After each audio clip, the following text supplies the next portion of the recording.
I've had lots of really cool questions from the video that I put out on Sunday on the YouTube channel come through actually on Instagram and YouTube.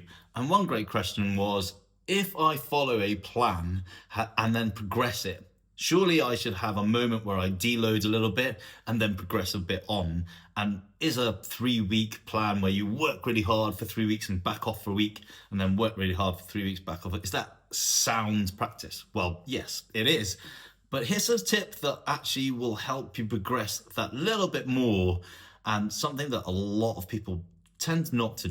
Regardless of whether it's VO2 or threshold, if you want to keep that focus in a deload week, you can. But here's the thing.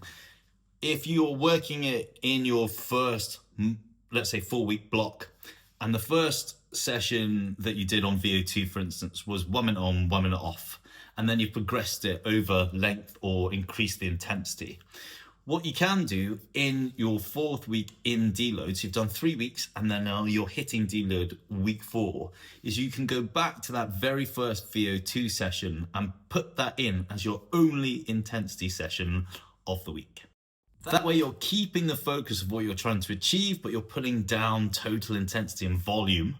And also you need to think about what you're doing outside of that. So you need to pull volume down from some of the other rides, so you're not doing too much, so you can definitely get good recovery. Personally, what I would do is I'd have a recovery day on a Monday, just do a really easy ride on a Tuesday, do my VO2 on the Wednesday, hit the gym Thursday, Friday off, a longish ride on the Saturday, and have Sunday off.